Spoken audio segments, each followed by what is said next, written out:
Hey, Sam with YSTN Tutorials here, and I have an After Effects video for you. Tutorial slash tips, I suppose, things that I use when I animate.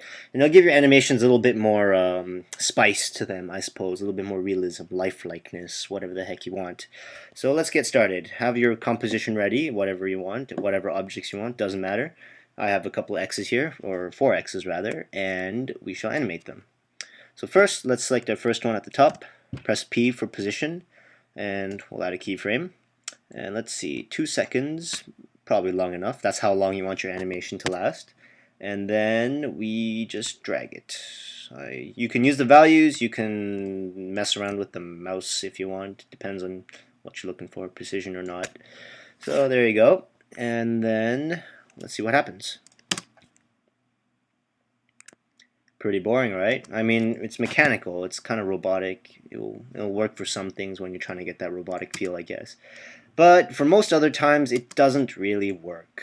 So, let's try something else with our new one. Same thing, position. We'll animate 2 seconds, I suppose. It's around the same area. But this time, we're going to select both keyframes, and you're going to hit F9 on your keyboard. If you're on a laptop like a MacBook or something, you're gonna have to press function unless you've function F9 unless you've mapped the keys differently. So function F9, and let's see what we get. A little smoother. So let's see sort of behind the scenes why it's getting smoother. So this is the graph editor. When you're animating values, this graph editor will be like invaluable to you. So let's just open that up. Oh, you have to select the keyframes first or nothing will appear. So there you go. There's the graph editor for that particular value. So let's see. It's got the little curve here and it tells you sort of how fast it's moving. So at this keyframe, it doesn't really have any velocity, but if we were to move a couple of frames forward, you'd notice that it gradually picks up speed and reaches its peak speed right here. So you can also edit this graph, which I will get to. So let's go to the next one. Same thing. Yeah, something like that. Boop. All right. Same thing. It's called keyframe assistant easy ease. So it just quickly creates sort of smooth transition for you. And you don't have to do both keyframes. I mean, you could just do one keyframe and it will start off like just a blunt speed and then it will slow down, or if you were to do it the other way around, it would be it would start off slowly and then it would just come to an abrupt halt, so to speak. But that's not what I'm trying to show you, so we'll go function F9 and we'll go into our graph editor and we will select this point and we'll adjust the handle. Slide it all the way across, or you can mess around with it however the heck you want, but I'm going to slide it all the way across and let's see what we get. Aha! Look at that. So it starts off fast, but sort of like an elastic, rubbery kind of feel to it, where it slows down like gradually, and that's sort of what can give very lifelike or very emotional sort of impact to your animations. Very useful. Let's try this one more time. So same thing. Oh nope. Keyframe, and just animate the position. Who cares? Somewhere, anywhere, and then. Same thing, but this time we're going to edit the graph so this side goes like so. And so you'll see how it slowly starts and then it speeds up until the end. Bam! Like that. Now you might feel that might be a bit too slow, so just, edit the graph a bit, so like, maybe like that or something. Oh, that's just my rendering. You can hear that? It's my computer chugging like that. There you go. Now let's see. A couple of things to take note of. When you select a keyframe, you have a couple options here. You can edit the value from here. No idea why you really feel the need to do that. You can just do it here. But I suppose if you don't feel like being a marine sniper with your friggin' timeline editor, like you get 1 pixel off or 1 frame off, and it creates a new friggin' keyframe. Don't want that, I suppose. You can do that. What else? You can select equal keyframes. So if you have a bunch of keyframes that are all the same, it will select them all for you. You can edit them all at once. Quite handy. Let's take a look at some more important things. Keyframe interpolation. So now, let's say you're messing around with sort of Bezier with smoothness, like smooth animation, and your animation is sort of like jerking around, like I don't know, like it's moving in places that you didn't animate to, and you can't seem to control it. Just change it back into linear from here, and the keyframe will change back, as you can see. So what else is there? Spatial interpolation. That's for something else. So I'll show that to you in the next composition. Keyframe velocity. This is basically the graph editor in a numerical form. So basically, sliding this influence is the same thing as sliding the handle around. Is the same thing as sliding this handle around. Influence. Yeah, you can even see like the little numbers that say influence. So there you go. There you go. That's just some basic stuff. You can apply it to whatever you like. And no, it doesn't have to be just position. It can be for rotation, opacity, basically any kind of numeric value. Like if you can add keyframes, you can basically do this smooth kind of animation. Really useful, as I said. Now let's take a look at some Beziers, I suppose. All right, position. And let's animate that for like 2 seconds or something. I don't know. And I want it to be, I don't know, like I want it to end up here or something. So you'll see these sort of larger dots. It might be a bit hard to notice, but if you click it, it turns out to be a handle. And you can just goof around with it and animate the path as you see fit. Like so.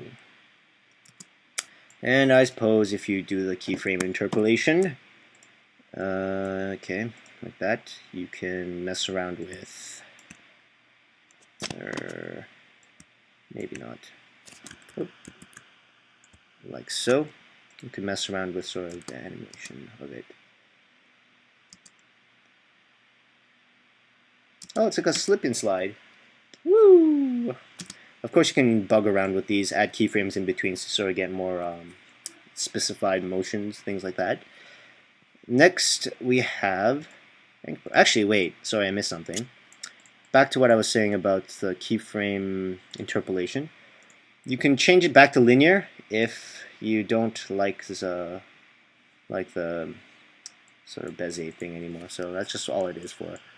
You can actually just read that right there. So temporal interpolation and spatial. So space meaning, you know, the places it moves, and temporal referring to time and things. Yeah. Last thing, okay, anchor points. Now this one really bugged me before, the whole idea of anchor points, since I didn't know what they were, and they were frustrating when you were trying to animate, because things never turned out the way you wanted them. For example, rotation, like so. So any place that your anchor point is where basically the coordinates of your position are. So I could move my anchor point like down or up or something, and it would still remain at the point 624, 388. So basically, what coordinate this position is drawing from is the anchor point. For something like rotation, you want to let's see, bring it back. Sorry. All right, there we go. Probably want to position the anchor point as roughly in the center as you can. It depends on what kind of rotation you're looking for. And when you rotate it, it rotates evenly in a circle. Unlike before, where it would do this kind of thing. I suppose in some cases that worked, but not for today. So let's just try that out. Roughly eyeball that. If you're really OCD, you can measure the height of the thing and, you know, get the center exact, but this is good enough. And so we'll just rotation keyframe, and we'll make it last 5 seconds, and we'll let it rotate a couple of revolutions. Oh, by the way, this number represents number of rotations. This represents a specific angle. So we want a couple of rotations. Let's say 30 rotations. We'll even do the little Beziers. Wait, just one. And we'll have that slowed the hell down. See what happens. It comes to a slow halt. I suppose it would look nicer with motion blur, but I don't feel like putting my computer through that right now. Okay, you know what? Just thought of something. This is sort of an on-the-fly decision. Let's try making something together, some more practical things with these, using what I've sort of taught you, or maybe you knew already, and I'm just embarrassing myself. Anyways, make a new composition. Yeah, that's fine. Okay, make a new composition. There we go. Let's close all this crap. Or actually, here, take that. Press U to look at any sort of keyframes that you've already done, and just delete all that crap. We don't need it. So we're going to try sort of an elastic bounce back effect. So let's see what we can do with that. So let's say I want the animation to last a total of 5 seconds. So this is my thought process, sort of how I think when I animate things. So I want an elastic effect. I want the animation to last 5 seconds. And so let's go. So we're going to put a position keyframe for where it's going to finally end up. So let's say we want it to end up here in the center. Good enough, I suppose. And where we want it to come from is out of screen. So here, like that. So like that. Now in between that, I want this to pass the point of origin and sort of bounce back to it. So in this point, we'll add another keyframe, like so, and we'll have it animated to here. Let's just see what we have. Okay, that lasts way too long. Just select all the keyframes that you want to move and just move them, I suppose. 1 second, and just roughly like that or something. And it sort of does that. Very robotic, doesn't look very nice. But if we add a little bit of delicious keyframe interpolation, well, let's see what we get without any editing.